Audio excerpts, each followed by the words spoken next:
اس کے لیے 4 سٹرینڈز کی پالیسی بنائی گئی ہے.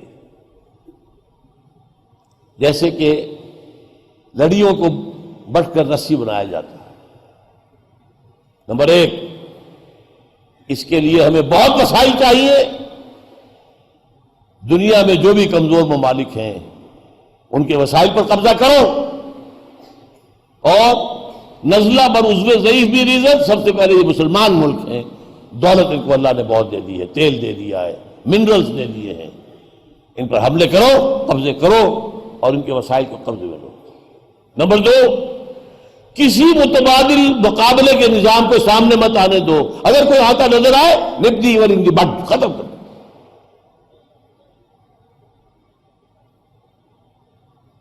نمبر 3، یہودیوں کا اور نیو قوم عیسائیوں کا جو 5 نکاتی ایجنڈا ہے، اس کے لیے آگے بڑھو، قدم بڑھاؤ. وہ میں بتا چکا ہوں آپ کو. 5 نکاتی ایجنڈا جس میں عیسائی جو ہے امریکہ کا، بیپٹسٹ، ایونجلسٹ، نیو قومز، اور جو کہتے ہیں کہ دوبارہ جو بورن اگین کرسچنز، یہ سب جو ہے عیسائی سب سے زیادہ بڑھ کر سپورٹ کر رہے ہیں اسرائیل کو، عام مذہبی یہودیوں سے بڑھ کر. ان کا ایجنڈا میں بتا چکا ہوں. آرمگیڈون فوراً ہونی چاہیے، ارلیسٹ. گریٹر اسرائیل بننا چاہیے.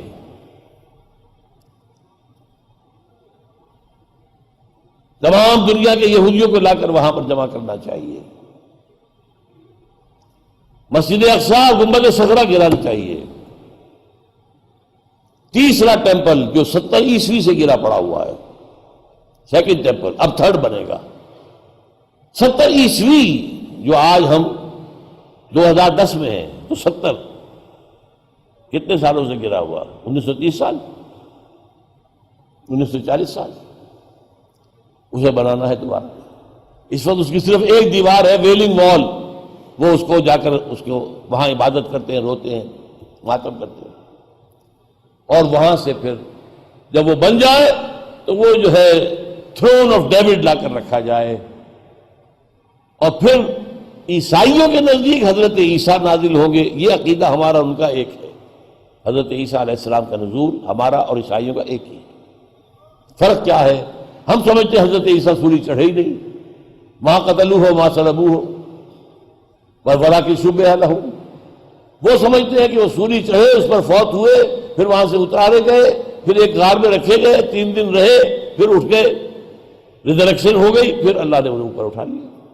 اب وہ آئیں گے دوبارہ. تو second coming of Jesus is common between us and the Christians. اور ان کا خیال میں وہ مسیحا جو ان کا ہے، جو ابھی تک نہیں آیا، ان کے خیال میں جس کے منتظر وہ آ کے بیٹھے گا اور وہ حکومت کرے گا. یہ ہے جس کے لیے یہ آخری صلیبی جنگ شروع کی گئی. سب سے پہلے افغانستان میں کیوں آئے؟ نوٹ کیجیے. یہاں پر انہیں نظر آیا اسلام تو ابھر رہا ہے. چند اللہ تعالیٰ کی شریعت کے چند احکام نافذ ہوئے، بد امنی ختم، کمپلیٹ پیس، نو کرائمز. 85 سے 90% علاقے ہوا کرائم فری ہو گیا. ایک حکم ملا عمر کا اور پاپی کی کاشت 0 ہو گئی، جو کہ billions and billions of dollars دینے کے باوجود امریکہ نہیں کرا سکتا. لیکن پیسے لے لو ہم سے خدا کے لیے، اس کو کاشت نہ کرو. لہٰذا انہیں نظر آیا وہ بات جو ابلیس کی مجلس شورا میں علامہ اقبال نے کہی ہے ابلیس کے زبانی، عصر حاضر کے تقاضاؤں سے ہے لیکن یہ خوف، ہو نہ جائے آشکارا شر پیغمبر کہیں، شر پیغمبر شر محمدی صلی اللہ علیہ وسلم کہیں یہ دوبارہ ظہور میں نہ آ جائے. ہے اگر کوئی خطر مجھ کو تو اس امت سے ہے، اس کی خاکستر میں ہے اب تک شرار آرزو. مجھے نہ اشتراکیوں کا کوئی خوف ہے، نہ جمہوریت والوں کا کوئی خوف ہے، نہ کوئی مارکسزم کا کوئی خطرہ ہے مجھے، نہ ہی کوئی ڈکٹیٹرشپ کا کوئی خطرہ ہے مجھے. ہاں خطرہ ہے اگر کوئی خطر مجھ کو تو اس امت سے ہے جس کی خاکستر میں ہے اب تک شرار آرزو. یہ لفظ سمجھیے کیا ہے.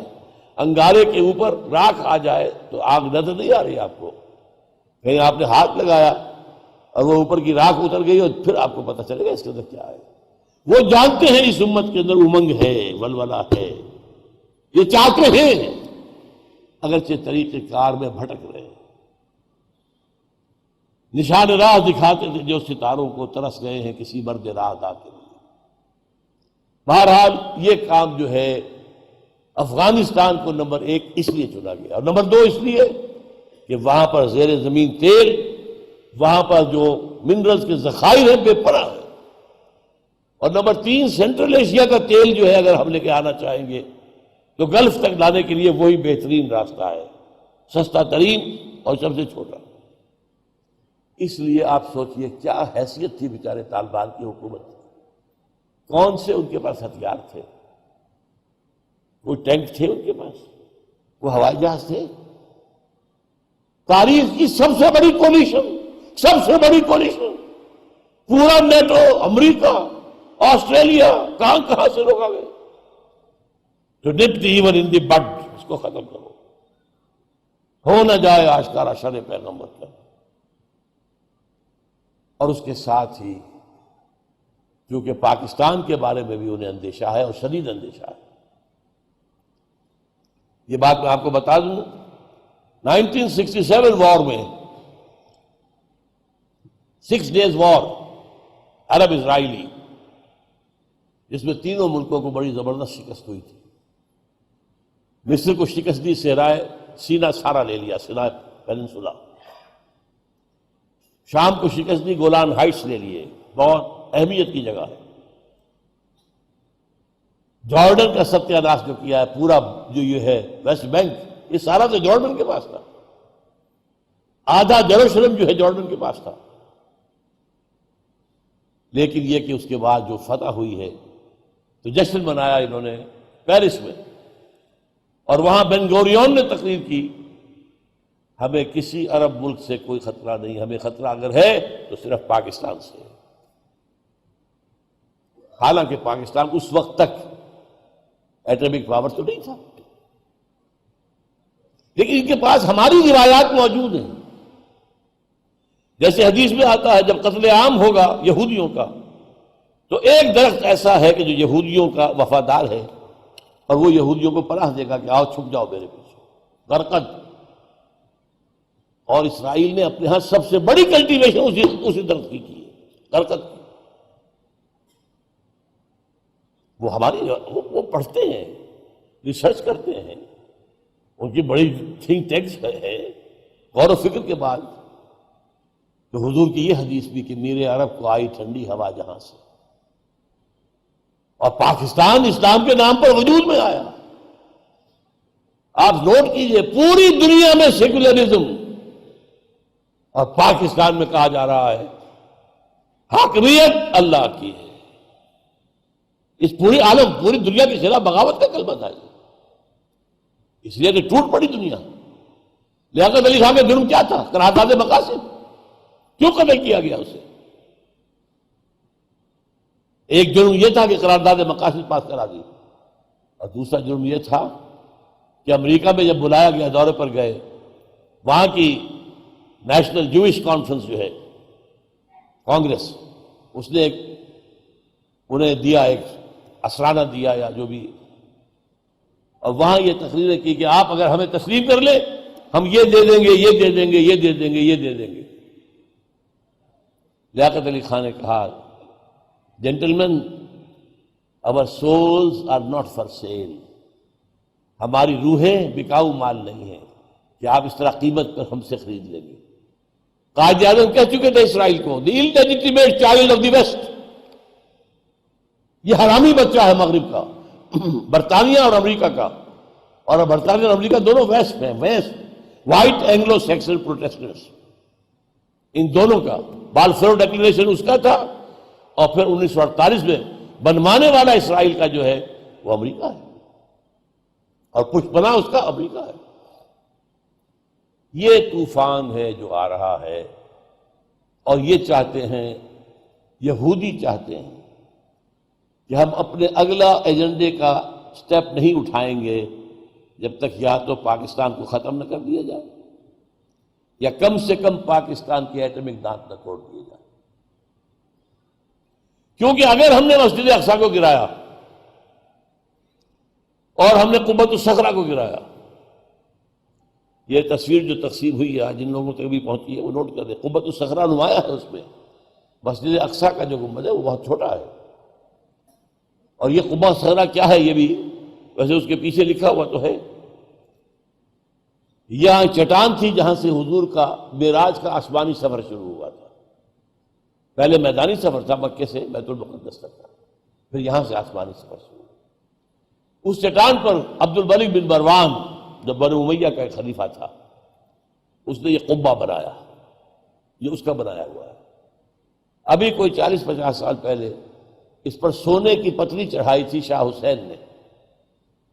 اب مجھے یاد نہیں 30 من یا 30 ٹن سونا استعمال ہوا تھا اس میں. لیکن اسرائیلی اخبارات نے لکھا تھا یہ سونا ہمارے کام آئے گا جب ہم 3rd ٹیمپل بنائیں گے.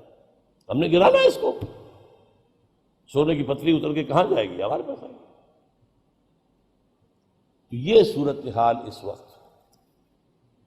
اب اس میں کرنا کیا ہے؟ صرف ایک حل ہے، صرف ایک حل ہے، صرف ایک حل ہے. کیوں؟ جو کچھ ہمارے ساتھ ہو رہی ہے کیا اللہ کے اذن کے بغیر ہو رہی ہے؟ بتائیے. اللہ کا اذن ہے تو کیوں ہے؟ کیا اللہ کو اسلام اور مسلمانوں سے دشمنی ہے اور یہودیوں اور عیسائیوں سے دوستی ہے؟ آپ خاموش ہیں، جواب نہیں دے رہے. یہ بہت کریٹیکل کوسچن ہے. اس مسٹ آسک ایچ ادر. اپنے دل سے پوچھیے. یہ سزا ہے اللہ کی، عذاب ہے اللہ کا. اللہ کا عذاب کسی کے ذریعے سے آتا ہے. یہودیوں پر نبوکدنضر کے ہاتھوں آیا، بخت نصر کے ہاتھوں آیا، رومیوں کے ہاتھوں آیا، یونانیوں کے ہاتھوں آیا، ساراگون کے ہاتھوں آیا، اور پچھلی صدی میں جرمنوں کے ہاتھوں آیا. عذاب تو اللہ کا تھا نا. یہ عذاب آج کیوں ہے ہم پر؟ دیکھیے قانون اللہ کا کیا ہے. اللہ جس قوم کو اپنی کتاب دے دے، شریعت دے دے، وہ قوم زمین پر اللہ کی نمائندہ قوم ہو جاتی ہو اگر وہ اپنے عمل سے صحیح نمائندگی کرے، صحیح اسلام ریفلیکٹ کرے، صحیح اسلام دنیا کو دکھائے، دنیا کو دعوت دے. Come and see with your own eyes this is Islam. تو اللہ کی نعمتوں کی بارش ہوتی رہے گی. ان شکرتم لازیدنکم. لیکن اگر تم نے اپنے عمل سے مس ریپرزینٹ کرنا شروع کر دیا اسلام کو، کہیں دکھا نہ پائے کہ آؤ دنیا والوں دیکھو یہ ہے اسلام، تو پھر مسلمان کافروں سے بدتر ہیں اللہ کی نگاہ میں. میں نے جان بوجھ کر لفظ استعمال کیا ہے. کافروں کا اثر حساب یا تو آخرت میں ہونا ہے، یا ہوا کرتا تھا جب کبھی رسول آ گئے اور رسول کا انہوں نے انکار کیا اور وہ تہس نہس کر دیے گئے. قوم نوح اور قوم ہود اور قوم عاد اور قوم صالح. امت مسلمہ کا حساب کتاب مجموعی دنیا میں ہوتا ہے. آخرت میں حساب میرا آپ کا انڈیویجول ہوگا. کلہم آتی ہے یوم القیامت فردا. تمہیں میں نے کیا کیا دیا تھا اور تم نے کیا کیا، انڈیویجول بیسس. لیکن اجتماعی طور پر امت کی حیثیت سے ہمارا بیہیویئر، اس کی سزا یہاں ملتی ہے. آپ کو معلوم ہے قرآن میں 4 دفعہ اللہ نے کہا ہے یہودیوں کے بارے میں. 2 مرتبہ تو سورہ بقرہ میں، 6 رکوع کی پہلی آیت، 15 رکوع کی پہلی آیت. یا بنی اسرائیل اذکروا نعمتی التی انعمت علیکم وانی فضلتکم علی العالمین.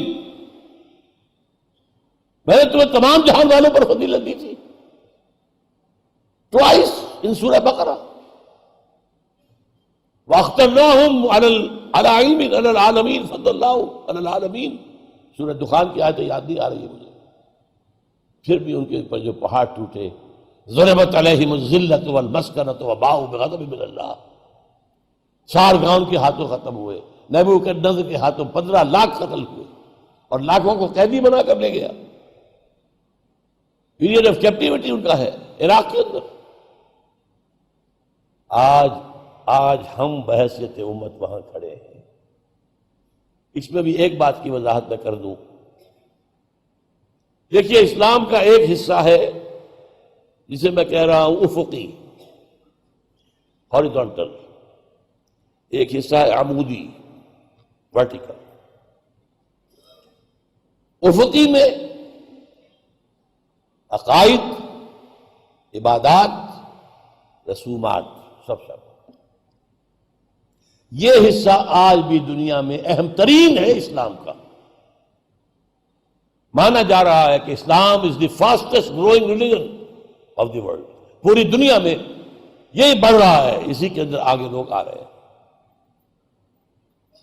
30 لاکھ حاجی، 30 لاکھ بلکہ کہتے ہیں زیادہ ہو جاتے ہیں حج سے بھی رمضان مبارک کی عمریں میں. میری نوجوانی کا دور میں یاد ہے، بڑی مشکل سے ڈھونڈ کے کہیں مسجدوں میں لا کر کسی بزرگ کو بٹھا دیا جاتا تھا، خدا کے لیے بیٹھ جائیے، اعتکاف کر لیجیے، مسجد خالی نہ رہے. آج مسجدوں میں جگہ نہیں ملتی،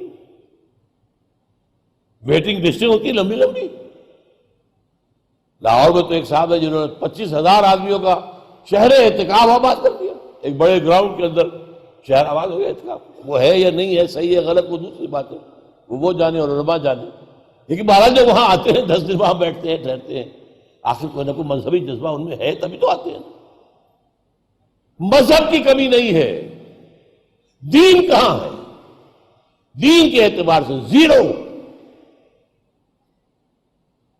We can't show even 1 square inch of land. یاؤ دیکھو یہاں ہم نے اللہ کا دین قائم کیا ہے، یہاں اللہ کی حاکمیت ہے، یہاں شریعت محمدی کا نفاذ ہے، یہاں دولت کی تقسیم منصفانہ ہے، یہاں ہر ایک کے بنیادی حقوق محفوظ ہیں. آؤ دیکھو یہاں کوئی ریپریشن ہے، کوئی ڈسکریمنیشن ہے، کوئی ایکسپلائٹیشن ہے؟ کم اینڈ سی کر سکتے ہیں کہیں؟ 1 انچ زمین نہیں، not a single inch of land. یہ ہے ہمارا وہ جرم، کیونکہ اصل میں جیسا کہ میں نے آپ کو بتایا تھا، حضور کی آمد کے بعد اہم ترین معاملہ جو ہے انسان کے لیے وہ اجتماعی نظام کا ہے. انفرادی لیکن تو پہلے بھی کم نہیں تھی. اجتماعی نظام دین حق. شاہ ولی اللہ دہلوی کہتے ہیں رحمۃ اللہ علیہ کہ جس ملک میں تقسیم دولت کا نظام غلط ہو جائے وہ 2 دھاری تلوار کی طرح اس معاشرے کو کاٹتا ہے. ایک طرف دولت کا انبار، ایک طرف فقر، فاقہ، بھوک، اور دونوں گویا کہ تلوار کی کاٹ ہے. جہاں دولت کے انبار ہوں گے عیاشیاں ہوں گی، بدماشیاں ہوں گی، گلچرے ہوں گے، لوگوں پر اپنی دولت کا روب گانٹیں گے. بچی کی شادی ہو رہی ہے، پوری کوٹھی بکائے نور بنی ہوئی ہوگی، اور سینکڑوں مہمان، ہزاروں مہمان کھانا کھا رہے ہوں گے. یہ سب کچھ ہوگا. اور دوسری طرف کیا ہوگا؟ فقر. اور حضور نے خود فرمایا کاد الفقر یکون کفرا. فقر تو کفر تک لے جاتا ہے. اس فقر کی وجہ سے ہمارے ہاں کتنے لوگوں نے خودکشیاں کی ہیں. ایک ماں 3 بچیوں کو لے کر کودتی ہے ریلوے انجن کے سامنے. یہ ملک ہے اسلام کے نام پر دیا گیا. اور دولت کے انبار، یہ ڈیفنس ہاؤسنگ سوسائٹیز، ایک پلاٹ 1-2 کروڑ روپے کا، کوٹیاں 10-10 کروڑ روپے کی. اور وہاں جوگیاں بھی ہیں کہ جن کے پاس بارش اگر آ گئی ہے تو اس سے بچنے کا کوئی راستہ ہی نہیں. اس معاملے کے اندر میں ایک اور تلخ بات کہہ رہا ہوں آپ سے. Criminal number 1 are the Arabs. Why? جن کے رتبے ہیں سوا، ان کی سوا مشکل ہے. انہیں اونچا مقام دیا اللہ نے. محمد ان میں سے تھے صلی اللہ علیہ وسلم. رسول عربی تھے کہ نہیں؟ رسول ہاشمی تھے کہ نہیں؟ یہ رتبہ بلند ملا جس کو مل گیا ہر مدعی کے واسطے دار نصر کا. نمبر 2، ان کی مادری زبان میں اللہ کا کلام موجود ہے. انہیں تو کوئی چٹائی توڑ تعلیم حاصل کر کے تو قرآن کا ترجمہ سمجھنا جو ہے اس کے لیے محنت نہیں کرنی پڑے. اپنی زبان. اس کے باوجود جیسے جیسے یورپین کولونیلزم کا بستر طے ہوا پچھلی صدی میں، کسی عرب ملک نے اپنا قبلہ سیدھا کر لیا ماسکو کی طرف، شام، عراق اور مصر، اور کسی نے اپنا قبلہ سیدھا کر لیا واشنگٹن کی طرف، باقی سارے عرب ممالک واشنگٹن کی طرف. ان سے بڑا مجرم کون ہوگا؟ ان پر تو میں عرض کر دوں آپ سے، یہ جو نیا دی بلڈیسٹ وار جو کہا ہے، یہ جو تصویر میں نے آپ کو دی ہے وہ ان کے سر پر کھڑی ہے، تلوار تنی ہوئی ہے. وہ جیسے ایک اسرائیلی نبی نے کہا تھا، لوگوں ہوش کرو، توبہ کرو، درخت کی جڑ پر کہاڑا رکھا جا چکا ہے. وہ تباہی یہاں آنی. ویل للعرب من شر قد اقترب، یہ حضور کی حدیث ہے. اور جنگ کیسی ہوگی وہ میں پہلے آپ کو بتا چکا ہوں کہ ایک باپ کے بیٹے اگر 100 ہوں گے تو 99 ختم ہو جائیں گے، ایک بچے گا، اور پرندہ اڑتا چلا جائے گا اور اسے اترنے کی جگہ نہیں ملے گی، گرے گا تھک کر تو لاش پر گرے گا. یہ دور نہیں ہے، یہ ایجنڈا چل رہا ہے، بڑی تیز سے چل رہا ہے. یہ جنگ شروع ہو چکی 2001 سے.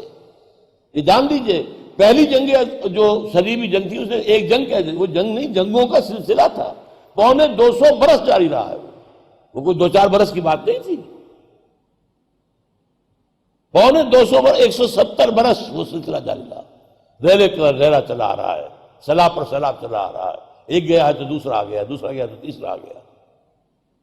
اسی طرح یہ جنگ شروع ہوئی ہے. ابھی اسے 10 سال ہوئے ہیں، لیکن اس کے جو ہدف ہے اس میں ظاہر بات ہے. آپ کو یہ بھی بتا دوں، 2005 میں بش نے کہہ دیا تھا کہ سعودی عرب پر اور پاکستان پر بھی حملہ کر دیا جائے. وہ تو ان کی جو پینٹاگون ہے، جو فوجی ادارہ، اس نے کہا کہ نہیں، ممکن نہیں ہے. We are already over stretched. ہماری جو قوتیں بہت پھیلی ہوئی ہیں اس وقت، کوئی مزید جو ہے ہم مہم جو ہے جوئی نہیں کر سکتے. اور مقطع میں آ پڑی ہے سکول دسترانہ بات. نمبر 2 کرمنلز ہم مسلمانان پاکستان. اگر ہماری 150 کروڑ آبادی ہے تو کرمنل نمبر 1 30 یا 40 کروڑ عرب، کرمنل نمبر 2 نیئرلی 20 کروڑ مسلمان پاکستان. کیوں؟ ہم نے ایک ملک مانگا تھا گڑ گڑا کر. اے اللہ ہمیں انگریز کی غلامی سے نکال کر ہندو کی غلامی میں نہ دے دے. اے اللہ ہمیں علیحدہ ٹکڑا دے دے. ہم تیرے دین کا بول بالا کریں گے. اقبال نے یہ بات کہی تھی 1930 میں، جس سے کہ مسلم لیگ زندہ ہوئی ہے اور وہ ایک تحریک بنی ہے. محمد علی جناح مایوس ہو کر جا کر انگلستان میں بیٹھ گئے تھے کہ یہ ہندو جو ہے، ان کے الفاظ تھے، ہندوز آر انکوریجیبل، ناقابل اصلاح قوم ہے. یہ کوئی معقول بات ماننے کو تیار نہیں ہے. اصل میں جب یہ چھوڑ کر چلے گئے تھے انگلستان 1930 میں اور وہاں پریکٹس شروع کر دی لیگل، تو ایک ہمارے ہاں ہوتے تھے آئی سی ایس بہت پرانے، ایس ایم اکرام، شیخ محمد اکرام، جن کی کتابیں بڑی مشہور ہیں، رود کوثر، آب کوثر، موج کوثر. وہ پڑھتے تھے وہاں اس وقت آکسفورڈ میں. انہوں نے جا کر کہا کہ آپ کیوں چھوڑ رہا ہے پاکستان ہندوستان کو، وہاں کے مسلمانوں کو آپ کی قیادت کی ضرورت ہے. کہنے کہ میں قیادت، ہندوز آر انکوریجیبل. اور مسلمانوں کا حال یہ ہے کہ ان کے بڑے سے بڑا لیڈر جو بات مجھ سے صبح کرتا ہے شام کو گورنر کو بتا دیتا ہے. How can I lead such a nation? مایوس ہو کر جا کر محمد علی جناح بیٹھ گیا ہے. میں اس لیے قائد اعظم ابھی نہیں کہہ رہا، ابھی قائد اعظم نہیں بنا تھا. وہ قائد اعظم بنایا ہے اسے اقبال نے. 1932 میں گیا ہے، وہ اقبال گیا ہے، جو گول میز کانفرنس تھی، راؤنڈ ٹیبل کانفرنس 3rd. جناح اس میں شریک نہیں تھے، اس لیے کہ وہ تو سیاست چھوڑ چکے. اقبال گیا ہے، اس نے وہاں پر یہی ٹیکہ لگایا ہے پھر محمد علی جناح سے ملاقاتیں کر کے کہ تم یہ نوابوں اور نوابزادوں کو چھوڑو، عوام مسلمانوں کے ساتھ بات کرو اور اسلام کے احیاء کی بات کرو. ہم ایک اسلام کا نمونہ دنیا کے سامنے لانا چاہتے ہیں. عہد حاضر میں ایک مثالی اسلامی معاشرہ، مثالی اسلامی ریاست، اس کا نمونہ بنانا چاہتے ہیں. تب آئے ہیں واپس محمد علی جناح، اور پھر انہوں نے 10-12 سال اسلام کی قوالی گائی ہے، اسلام اسلام اسلام، ہماری تہذیب، ہمارا تمدن، ہمارے قوانین، ہمارا دستور تو 1400 سال پہلے کا بنا ہوا ہے۔ پوچھا گیا تھا پاکستان کا دستور کیا ہوگا، فرمایا ہمارا دستور 1400 سال پہلے بنا ہوا۔ یہ جو قوالی گائی گئی ہے، اس سے حال آ گیا مسلمانوں کو۔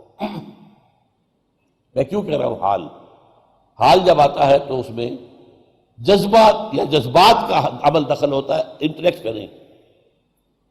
ورنہ سوچئے یو پی کے مسلمان نے مسلم لیگ کو کیوں ٹکٹ دی، کیوں ووٹ دیے؟ پاگل پن نہیں ہے؟ کیا یو پی کو آنا تھا پاکستان میں؟ سی پی، مدراس، بامبے، بہار، یہ پاگل نہیں تھے؟ حال آ گیا تھا اسلام۔ اگر اسلام کا یہاں پر نشت ثانیہ ہو جائے تو جو ہم پر بیتے گی سہ لیں گے۔ یہ قربانی ہے جو انڈین مسلم نے دی، اور آج تک وہ قیمت ادا کر رہے ہیں اس کی۔ وہ کہتے ہیں وہاں پر ہندو، تم نے بنایا پاکستان۔ مسلم لیگ کی ساری قیادت مائنورٹی پالیٹکس سے تھی، تم نے بنایا پاکستان، تم مجرم ہو، اب جاؤ وہاں دفاع ہو جاؤ۔ مسلمانوں کا 2 مقام، یا پاکستان یا قبرستان، یہ نعرے لگتے ہیں، یا پاکستان یا قبرستان۔ بہرحال ہم نے جو کچھ کیا ہے، میں اس سے زیادہ تلخ باب کھولنا نہیں چاہتا کہ ذمہ داری کس پر ہے۔ یہ تو جس کی بھی ہے، میرے نزدیک پوری قوم ذمہ دار ہے، بری کوئی بھی نہیں۔ ہم نے بھی صرف دنیا بنانے کی فکر کی ہے۔ ہم نے سمجھا آزادی ہمیں اس لیے ملی کہ دنیاوی ہمیں ترقی کے مواقع مل گئے۔ آج ہم بڑے بڑے کاروباری بن گئے، ہندو کے مقابلے کے اس سے بھی آگے نکل گئے۔ آج ہم بھی برلا اور ٹاٹا اور نہ معلوم کون کون ہمارے ہاں بن گئے۔ یہ ترقی تو ہوئی ہے، وہ دین کہاں ہے؟ وہ نظام کہاں ہے؟ مسجدیں تو بن گئی ہیں بڑی بڑی عالیشان، لیکن وہ نظام، بھائی یہ سود پر جوئے پر تمہارا سارا نظام چل رہا ہے۔ اسلام ای ملوک ای فکر چالا کے یہود، سارا نظام جو ہے قانونی وہ بھی اسی کے مطابق چل رہا ہے۔ تو اس کے لیے کمر کسیں، ہمت کریں۔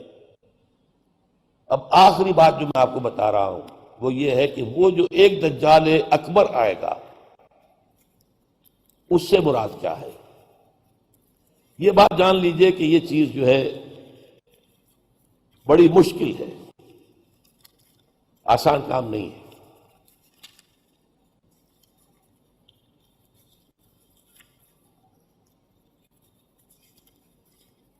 مجھے کافی چیزیں اپنی باتوں میں سے چھوڑنی پڑی ہیں۔ دیکھیے دجال اکبر کے بارے میں جو احادیث ہیں، ایک بات تو یہ کہ وہ کانا ہوگا ایک آنکھ سے، اس کے ماتھے پر لکھا ہوا ہوگا کافارا، ہر مومن پڑھ لے گا چاہے پڑھا لکھا ہو یا نہ ہو۔ وہ خدائی کا دعویٰ کرے گا، اور اس کی قوتیں کتنی ہوں گی ذرا نوٹ کیجئے۔ لا تضع قریۃ الا حبطھا فی 40 لیلۃ، مسلم شریف کی روایت ہے۔ پوری دنیا میں ایک ایک بستی کے اندر وہ گھوم جائے گا صرف 40 دنوں میں۔ کیسی سواری اس کے پاس ہوگی، کیسی صورت والی سواری ہوگی، اب تو کچھ اندازہ ہے نا۔ آخر ہماری فضا میں ظاہر بات ہے ہمارے ہوائی جہاز 24 گھنٹے میں گزر سکتے ہیں مشرق سے مغرب تک۔ نمبر 2، اس کے 2 کانوں کے مابین 80 گز کا یا 80 ہاتھ کا فاصلہ ہو۔